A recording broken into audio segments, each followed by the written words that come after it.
শীতের সবজি, শীতের স্নিগ্ধতায় শুক্তো। এভারগ্রিন 757 চ্যানেলে আপনাদের স্বাগত। আজ শুক্তো করব। ভিডিওটা সম্পূর্ণটা দেখার জন্য অনুরোধ রইল। Please like, share and subscribe please. এই শীতের সবজি দিয়ে এই শুক্তোটা করব। এর জন্য প্রধান উপকরণ নিয়েছি কিছু সবজি: শিম, বিনস, বেগুন, মূলো, কুমড়ো, কাঁচকলা, গাজর, স্কোয়াশ। এগুলি সব গোটা ধুয়ে এভাবে কেটে নিয়েছি। সবগুলি শীতের শুক্তো হবে। এর জন্য শিং মাছ নিয়েছি। কড়াই নিয়ে কড়াইতে তেল দিয়েছি। তেলটা মাখিয়ে নিচ্ছি, তেলটা গরম করে নিচ্ছি, না হলে কাঁচা তেলের গন্ধ করবে।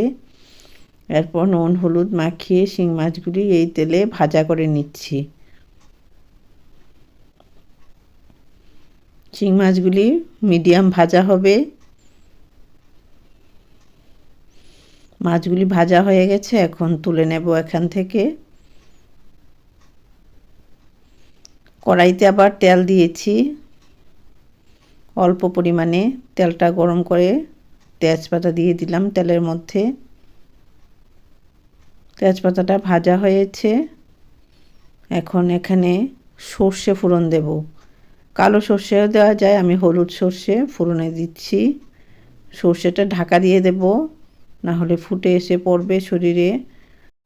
সর্ষেটা লাইট ব্রাউন হয়েছে, এখন সবজিগুলি যে এভাবে কেটেছি শীতের সবজিগুলি এখন এই সর্ষে ফোড়নের মধ্যে দিয়ে দিলাম।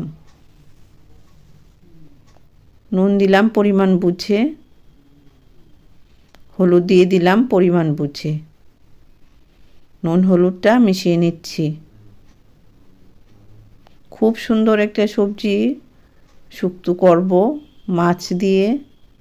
শিং মাছ দিয়ে খেলে রক্ত হবেই। আর এরকম সবজি খেলে মানুষ এভারগ্রিন থাকে, সহজে বুড়ো হয় না।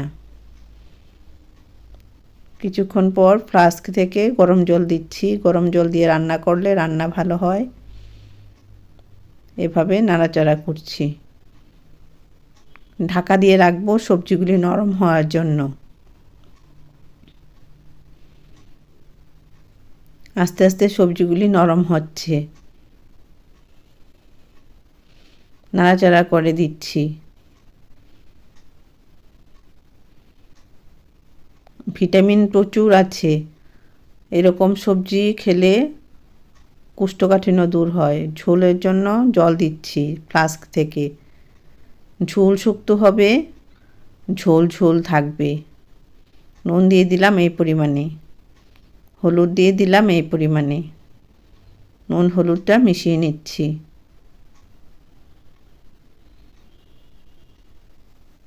লাউ দেওয়া যায়, শসা দেওয়া যায়, ক্ষীরা দেওয়া যায় এরকম শুক্তোতে। হেলেঞ্চা বা হিঞ্চে শাক নিয়েছি, শিং মাছ নিয়েছি, এগুলি ভাজা করে রাখলাম। আর হেলেঞ্চাটা এখন শুক্তোর মধ্যে দেব। তেতো লাগে, পেটের জন্য খুবই ভালো। পাতা সমেত হেলেঞ্চাগুলি দিয়ে দিলাম। এখন এখানে হেলেঞ্চাগুলি সেদ্ধ হবে বা হিঞ্চে শাক বলে। পাতাগুলি অনেকটাই শাক করে আমরা খেয়ে নিয়েছি, আর কাণ্ডগুলি ছিল, কাণ্ডগুলি দিয়ে দিলাম পাতা সমেত হেলেঞ্চা শাকের। ঢাকা দিয়ে রাখলাম, হেলেঞ্চা শাক সেদ্ধ হবে।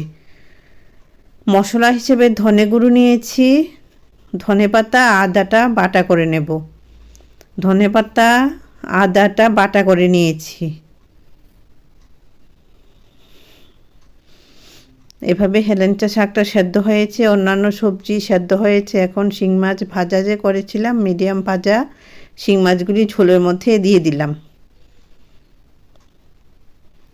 শিং মাছ খেলে রক্ত হয়। সুগারের পেশেন্ট শিং মাছ খাবেন, কারণ মিষ্টি খাওয়া যায় না, মিষ্টি ফল খেলে সুগার বেড়ে যায়। তাই শিং মাছ খেলে কোনো ক্ষতি নেই, রক্ত হবেই।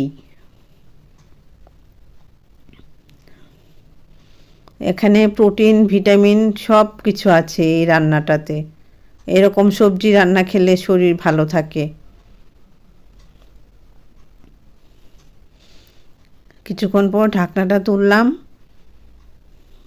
এখন মশলা দেব। ধনে গুঁড়ো দিয়ে দিচ্ছি 1 চামচ, চা চামচে। আর ওই যে ধনেপাতা আদা বাটাটা দিয়ে দেব এখন। নামানোর আগে দিয়ে দিচ্ছি। সব সেদ্ধ হয়ে গেছে, মাছ সেদ্ধ হয়েছে, সবজি সেদ্ধ হয়েছে। এখন ধনে গুঁড়ো আর ধনেপাতা আদা বাটাটা দিয়ে দিলাম। এটা নামানোর আগে দিচ্ছি। এটা দিয়ে ফ্লেমটা অফ করে দিতে হবে। মশলাটা মিশিয়ে নিচ্ছি আলতো করে। এভারগ্রিন 757 চ্যানেলের পাশে থাকবে, ভালো ভালো রান্না দেখতে পারবে। বেল আইকনটা প্রেস করবে, তাহলে নতুন রান্নার নোটিফিকেশান সবার আগে আপনার মোবাইলে পৌঁছে যাবে। এভাবে শুক্তো ভাত দিয়ে মেখে খেতে দারুণ লাগবে। শীতের সকালে, শীতের স্নিগ্ধতায় এরকম একটা শুক্তো খেলে শরীর ঠান্ডা থাকবে, পেট ঠান্ডা থাকবে। খুব সুন্দর। নুনটা কীরকম হলো দেখে নিচ্ছি হাতে নিয়ে। আরও একটু নুন লাগবে, নুনটা দিয়ে দিলাম। আস্তে আস্তে নুনটা মিশে যাচ্ছে, এভাবে নাড়াচাড়া করে দিচ্ছি। এভাবে শুক্তোটা তৈরি হয়ে গেল। এভাবে রান্না করে খাবে, আমার খুব ইচ্ছে। এরকম শক্তিশালী খাবার। ভালো থাকো, সুস্থ থাকো, ধন্যবাদ।